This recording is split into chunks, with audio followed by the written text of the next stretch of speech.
Saudações a todas e todos. Estamos em uma atividade da RNP Cursos e eu, Renato de Bittencourt, vou apresentar para vocês esse tema que é fundamental para pensarmos as configurações societárias da modernidade, a aceleração da vida metropolitana e estética moderna. Um debate que envolve justamente, então, as nossas novas relações sociais trazidas pela urbanização moderna e algumas tendências estéticas que são, de alguma forma, decorrentes dessas modificações da nossa temporalidade, das nossas estruturas societárias e mesmo econômicas, ideológicas. Modernidade, ela traz em seu bojo a ideia de progresso, progresso técnico, progresso material, desenvolvimento social, para o bem e para o mal. É um processo de aceleração das relações humanas, com técnica, com novas formas de trabalho e, sobretudo, a migração de grandes contingentes populacionais dos campos, dos sertões, para os grandes centros urbanos.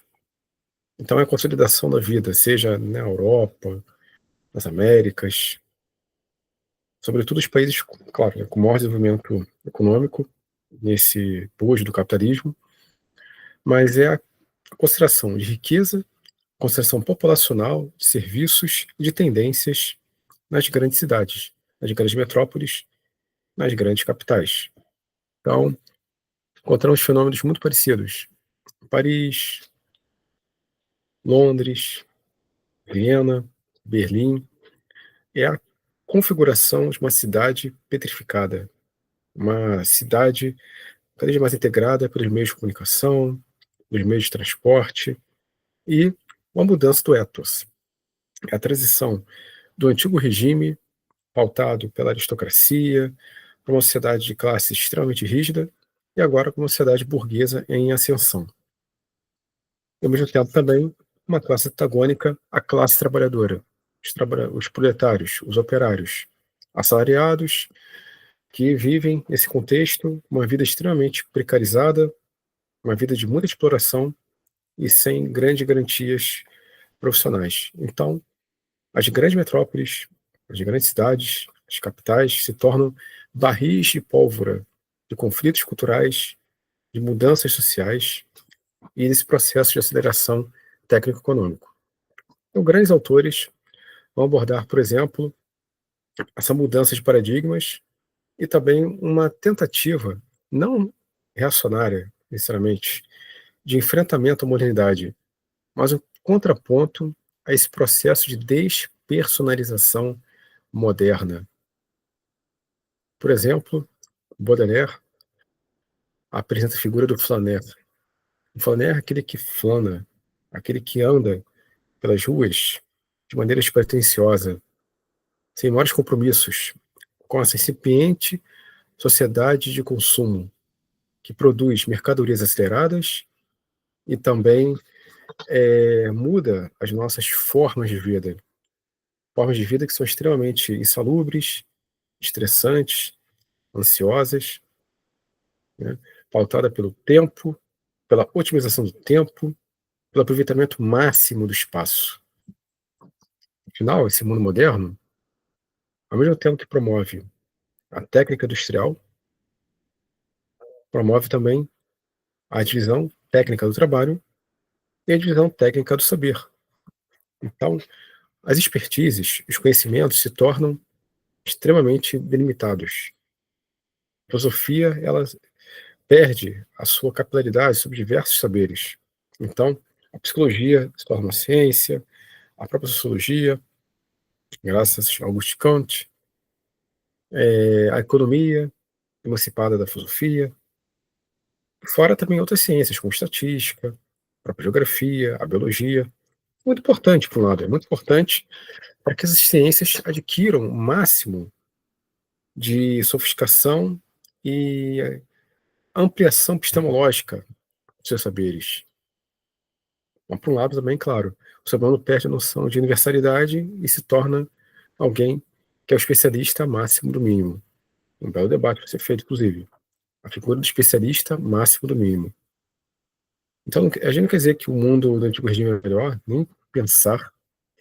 Era um mundo sem leis devidamente definidas, onde o seu próprio estatuto social determinava para sempre quem você era, né? Vide, por exemplo, a necessidade de matematização das penas, como Beccaria e Petruverri proporam suas obras. Dois grandes juristas italianos que seguem bastante afinco a cartilha do projeto iluminista: dignidade humana, progresso social, progresso moral, o uso da ciência para o bem comum, né? Então a vida no antigo regime não era maravilhosa. Poderia até ser menos, talvez menos acelerada, menos corrida, mas não é razoável assim. O mundo moderno, esse mundo burguês, século XIX, mundo metropolitano, é um mundo que, por um lado, amplia o papel do cidadão na esfera pública, fortalecimento das governanças constitucionais, mas compensação traz esse fenômeno da aceleração das formas de vida. Então há todo um debate, como se a percepção do tempo mudasse. Ou seja, as pessoas, em priscas eras, elas viviam séculos com uma certa tendência. E agora as tendências elas são muito rápidas. Elas vão, elas vêm. A própria moda, por exemplo, ela entra nesse paradigma. A moda do século XIX já é uma moda mais rápida. Por quê? Você já tem um bom mercado de consumo, você vive sobrecarregado de estímulos. Então você precisa sempre criar novas possibilidades de captar a atenção do público. Não mais um público que está acostumado ao tipo de vida monótono, uma vida linear. Não, uma vida extremamente intermitente, uma vida de contínuas transformações, de novidades. O mundo moderno é o mundo da neofilia, a atração pelo novo. E a atração pelo novo é o mote da sociedade moderna. A gente até pode brincar, né? Falando o seguinte: será que porque novo é bom? Nem sempre, né? Nem sempre que novo é bom. Sempre é necessário termos cuidado com a ideia de novo. Mas a novidade é o grande máximo, o grande ótimo social da sociedade burguesa moderna. Porque o advento técnico, ele promove transformações industriais e capacidades cada vez mais interessantes e também perspectivas de criação de objetos, de recursos que aprimoram, aperfeiçoam e amplificam o nosso controle sobre a realidade. Então, a máquina a vapor, por exemplo, a iluminação pública, primeiramente a gás, depois elétrica, telégrafo, o telefone, as ferrovias, a navegação também a vapor. Esquece a coisa de navegação com velas, a vapor. Olha aí, gente, olha quanta técnica. Em um século, o século do oitocentismo, os anos 1800, quanto que o modo de vida vai mudar. É uma leitura quantitativa, mas também qualitativa, que muda a qualidade de vida, mas também você tem agora um critério mais quantitativo em relação à sua métrica social. Então, eu falei do Flaner, em Baudelaire, é uma figura irônica. Para quê? Para justamente denunciar as mudanças operacionais que essa Paris do Terceiro Império, no caso de Napoleão III, como essa Paris ela passa um processo de mudança rápida, né? A partir das reformas urbanas do Barão Haussmann, né? Criação de bulevares, a limpeza das ruas, ou seja, é uma Paris turística, uma Paris seria o modelo que nós conhecemos hoje, né? Não é mais a Paris medieval, mas a Paris aberta, moderna, iluminada, é a base da Paris como cidade-luz, né? Uma Paris que expressa a potencialidade da sua proeminência no estilo de vida, considerado civilizado, sofisticado, conforme a moda. Então, já nessa época também temos discurso da moda, temos uma série de disposições que vão conduzir a nossa vida a um processo muito interessante de transformações da percepção da nossa existência societária. O Flaner, de Baudelaire, então é alguém que resiste aos imperativos do tempo, aos imperativos do fetiche da mercadoria, das vitrines. É aquele que usufrui da cidade, mas sem gozar financeiramente das suas ofertas. É aquele que se coloca além da pressão no mercado. Essa figura, uma figura bastante inadequada para o capitalismo. O capitalismo quer o quê? Consumidores dóceis, consumidores ativos. É até um paradoxo, né? Dóceis por quê? Porque eles aceitam qualquer estímulo. E ativos porque sempre disponíveis a investir suas finanças nas mercadorias que são sempre alardeadas nos mercados, nas vitrines, as grandes novidades vindas de todas as partes do mundo. Então, essa sociedade burguesa, uma sociedade eufórica, sempre busca do novo. Então, o novo, ele tem um papel de diferenciação social. O novo tem papel de diferenciação social, porque quem possui a novidade está à frente do tempo de demais. Então, isso gera uma concorrência entre segmentos mais abastados. Todos querem, de uma forma, possuir os recursos mais requintados, mais modernos, para que assim demonstrem a sua pujança, a sua preeminência e a sua vanguarda, né? Eu, ao mesmo tempo, frequentando os espaços sociais mais sofisticados, as óperas, os concertos, os balés, os teatros, os museus, ou seja, toda uma estrutura fundamentada para glorificar o ethos de uma sociedade em renovação, uma sociedade que acredita no progresso material, no progresso técnico, mesmo como uma espécie de aperfeiçoamento da condição de vida humana. Ainda que não exista progresso moral, mas existe um progresso das formas de vida, mais qualidade de vida, quer ou não. Bom, há controvérsias, que a vida continua sendo salubre, mas já há avanços científicos. Isso, quer ou não, melhora paulatinamente, geração a geração, a expectativa de vida, né? Então, as grandes cidades, elas lidam quê? Com pessoas que vivem sobre o cálculo econômico, do rigor, do tempo, da performance. Então vejam que o próprio mundo contemporâneo, nosso mundo acelerado, democrático, esse mundo também da informação acelerada, ele já encontra sua raiz aí, no coração do século XIX, no auge do adolescentismo. É o século do filisteu, aquele que é incompatível com a cultura, e mesmo com o filisteu da cultura, que é aquele que, apesar de se considerar culto, se considerar refinado, ele vê a cultura como mercado, como meio, não como fim, como um fim para um objetivo maior da vida, que é o cultivo de si. Então, Nietzsche é um grande intérprete dessa decadência da modernidade. E vamos encontrar uma série de narrativas que apresentam, né, esse código de uma sociedade mecanicista, burocrática e acelerada. Barthelby, de Melville, por exemplo, um deles. Um jovem escriturário, muito disciplinado, abnegado, mas que adentra no absurdo do preferia não. Ele recebe ordem de seu patrão, mas ele preferia não. Não faz. Fica em posição estática. Olha aí, é interessante também. O que é o street? Já no século XIX, era o centro nervoso do poder na cidade americana.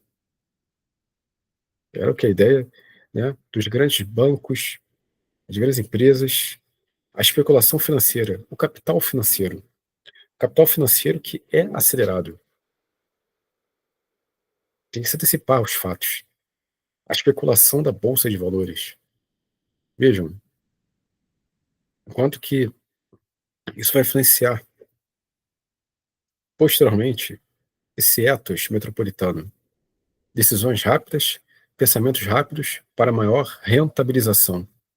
Então, é impossível existir a ideia de uma personalidade que não queira participar desse sistema acelerado de produtividade, pensamento e vivência.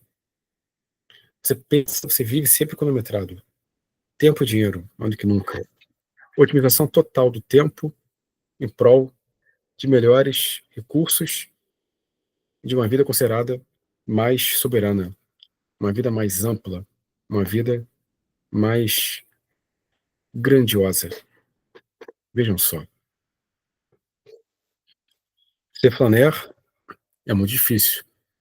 Afinal, é ir contra o status quo. O status quo impessoal, despersonalizado, de uma vida que faz da aceleração a sua dignidade maior.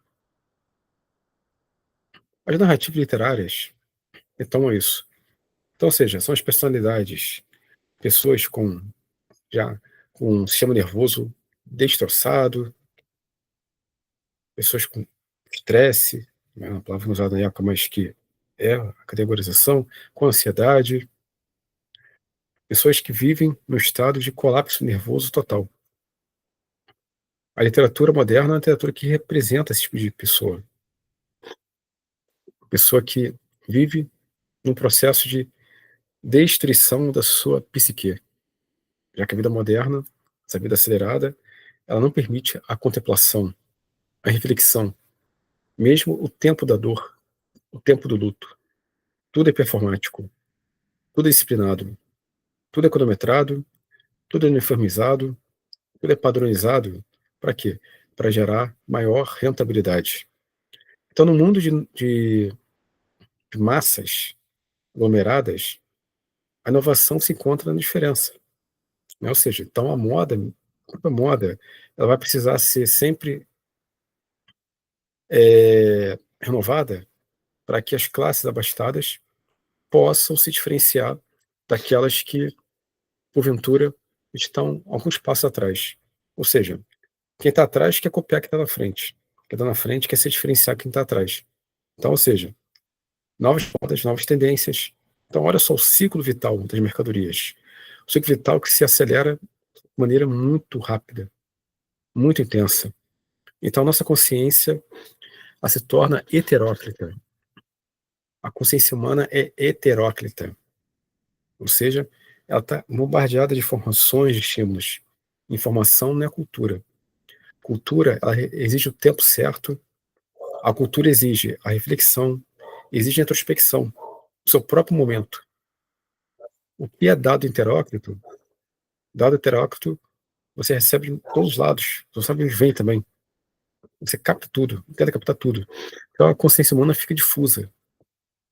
E aí é um processo de personalização, mesmo de neurastenia, porque é muito estímulo nervoso para você captar, para você viver, e nosso organismo não dá conta desse todo.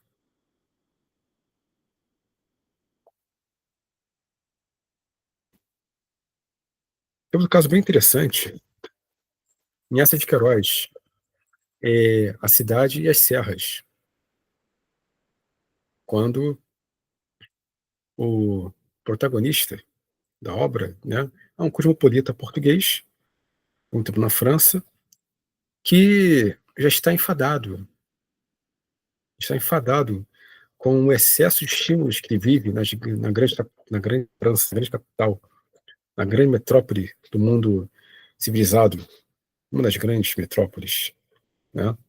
Então, ou seja, tem todas as novidades possíveis: elevador, telégrafo, telefone, tudo muito rápido. As novidades filosóficas, as novidades teosóficas, as novidades políticas, o requinte, mas é uma vida enfadonha. Por quê? E aqui eu posso pensar de forma schopenhaueriana. É uma figura que vive no tédio, porque ela sempre está satisfeita. Olha, ela sempre encontra possibilidade de satisfazer seus apetites, seus desejos, mas nunca está feliz, porque vive entediada. Precisa cada vez mais estímulos fortes para obter uma tonificação existencial. Ou seja, essa é a ideia. Uma ansiedade acelerada, nós precisamos de estímulos fortes para sermos mais vitalizados, mais felizes. Felizes ou acreditarmos que somos felizes, mas sem a possibilidade da realização plena dessa nossa disposição, né? Então, esse cavaleiro da Gran Ventura, como referido, ele vive uma vida que é considerada maravilhosa, a nível material, mas ele não tem a satisfação interior. Ou seja, é até interessante que essas Queiroz, ele é um autor de uma forma realista, crítico, né, dos exageros românticos, mas ele traz aí uma ideia de uma releitura do próprio ethos português, possibilidade, né, de encontrarmos o sentido de ser lusitano, o resgate das tradições do campo, as cidades e as serras, né? No final, o nosso protagonista, ele encontra a felicidade no casamento, na vida campestre, nada mais das estações mundanas da metrópole. A metrópole exaure. Até brincando, gente. Por exemplo, até pensando hoje, a gente tem uma vida estressante, uma vida acelerada, uma vida extremamente corrida no dia a dia, metropolitano, e aí tem um feriado que você faz, você viaja para o interior. Vai para o campo, vai para a serra, vai para a montanha, vai para uma praia distante, para fugir da agitação urbana. 3 dias, uma semana, sei lá. Depois você volta para a agitação urbana muito feliz. Por quê? Porque sente saudade dessa agitação, sente saudade dessa aceleração da vida metropolitana. E ainda, muito mais, você se enfada daquela vida mais pacata, silenciosa, distante dos conflitos e contingências da vida metropolitana e suas acelerações, né? Pense nisso. O que é interessante destacar, tanto o realismo quanto o naturalismo, como tendências estéticas, sobretudo na literatura, o verismo também, em alguns aspectos, já no caso italiano, é, pode apresentar algumas perspectivas mais campestres ou mesmo também metropolitanas, mas de toda forma são respostas a essa nova forma de vida burguesa do século XIX, né? Apresentando as contradições, conflitos morais de pessoas compreendidas para além do bem e do mal, para além das dicotomias grandiosas do gênio e do herói. São figuras contraditórias, figuras que apresentam traços dúbios de caráter. No caso do realismo, é a vida como ela é. No caso do naturalismo, é apresentando o elemento biologizante e muitas vezes determinista que influencia os caracteres humanos. Claro, os autores vão apresentar as mais diversas possibilidades em qualquer esfera de análise. Pode ser Cortiço, ali do Azevedo, Cortiço de Azevedo, demonstrando o processo de urbanização da cidade de São Sebastião do Rio de Janeiro, de todo o bairro de Botafogo, e os seus contrastes, os sobrados e os cortiços, que englobam os pobres, os trabalhadores, né? E aquela salsugem, como ele diz, né? De pessoas viciosas, pessoas que vivem uma promiscuidade moral. Então, ou seja, o ambiente influencia o caráter. Essa leitura. Poderia ser também no campo, poderia ser na fábrica, na casa de pensão, não importa, né? Então, o realismo e o naturalismo apresentam a vida de uma maneira muito mais nua e crua, uma vida que eh, não é como deveria ser, mas como ela é. Grosso modo, é uma vida como um homem animal, um homem bestializado, um homem que não está mais conectado aos princípios fundamentais da moral universal, né? Até porque aqueles que se baseiam na moral sucumbem nessas obras. Felizes são os espertos, oportunistas, os aproveitadores, ou aqueles que compreendem as particularidades da natureza, da própria biologia humana, né?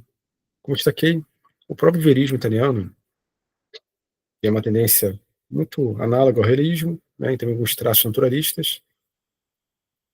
Se eu pegarmos Giovanni Verga, ele fala da Sicília, região campestre na época, agrária, considerada rústica pelo restante da Itália.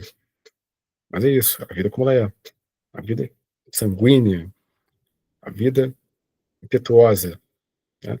Mas é o que? Um contraponto, talvez, a essa vida metropolitana artificial. É a grande leitura. A vida metropolitana é uma vida artificial, uma vida de uma euforia vazia, mesmo da libertinagem. Então, campo, com suas contradições, representa a pureza, e a cidade o pecado, a cidade a culpa, a cidade a degradação da ideia de ser humano, né? E nessa própria construção da vida metropolitana, temos o advento da foto e sua evolução. Olha só que coisa extraordinária, porque até então a pintura, por mais que tentasse ser realista, representar a realidade como ela sempre é o quê? Uma tentativa de expressar a veracidade dos fatos. Que coisa interessante. Pois bem, no próprio no classicismo, no romantismo, há uma tentativa cada vez mais precisa da imagem, da pintura, representar a vida como ela é.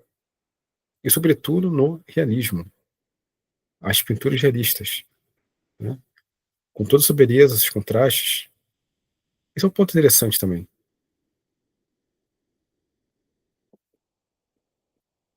A pintura realista que praticamente emula com a imagem real. Isso no século XIX, especial. Ora, mas, com o advento da fotografia, qual o sentido de um pintor se preocupar em analisar, em pintar, em representar a realidade de maneira idêntica no seu quadro? Não faz mais sentido. Então, surge um contraponto às inovações técnicas. A fotografia produz a realidade polar. Então, cabe agora ao pintor criar uma nova forma de expressão da, da sua subjetividade, da sua habilidade estética, da sua criatividade. Teremos impressionismo, teremos tendências simbolistas na própria pintura, né? Ou o próprio expressionismo, ou seja para os traços mais delicados, como pinceladas nebulosas, seja nos traços mais impetuosos, mais radicais do expressionismo, é uma resposta ao projeto realista nas artes, né? Porque são o quê? Tendências de criação de uma representação da realidade ou que exagera, apresenta o grotesco, o horror, ou que representa a realidade conforme a percepção individual do artista, respeitando o seu olhar, a sua sensibilidade, né? A foto é objetivo, tecnicamente. Por mais que o fotógrafo ele tenha todo o seu esmero, é uma arte também maravilhosa. E ainda mais nessa época. A fotografia não precisa ser editada como hoje. E demorava. um processo artesanal, né. Então a fotografia é requintada, sim, mas ela tenta representar a realidade como ela é. Agora a pintura não, a pintura é o modo como o pintor compreende a a realidade. E aí com isso, ele vê a vida ao seu modo, sem compromisso com a veracidade. Temos até traços mais interessantes, né, mais radicais, com o abstracionismo, com o dadaísmo, que é uma resposta também durante a própria Primeira Guerra Mundial, que a Primeira Guerra Mundial, ela nada mais é do que o quê? Do que o resultado explosivo de uma sociedade que perdeu a sua capacidade de dar o progresso técnico para o bem comum. Afinal, o que que é a Primeira Guerra Mundial, senão a combinação de um grande conflito por potências imperialistas interessadas em ampliar o seu leque de ação sobre o mundo. Então, o dadaísmo, o surrealismo, que vieram depois, também são respostas a esse processo bárbaro de uma vida mecanizada que usa a ciência, a técnica, a própria razão para a destruição do ser humano. Pensemos nisso.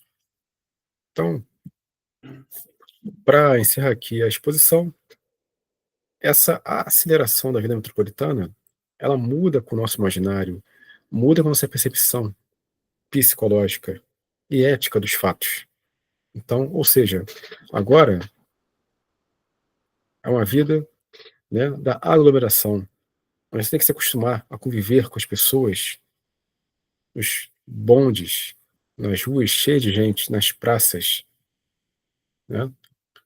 Já havia aglomeração na Idade Média, claro, mas a ideia de um espaço mais amplo era muito mais acentuada. Agora não, agora cada espaço, cada vez mais, é esquadrinhado. Tudo é organizado, tudo é metrificado para maior controle do Estado, do mercado e da economia sobre a vida do cidadão, e com impacto na própria estética, na narrativa, em todas as estruturas de expressão da cultura e do talento humano.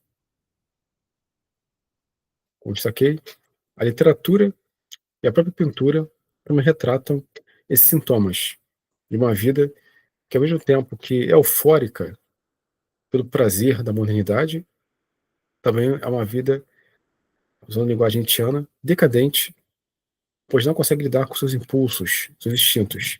Então ela vive ao mesmo tempo que é eufórica por tantas novidades, vive reprimida por uma sociedade ainda extremamente moralista.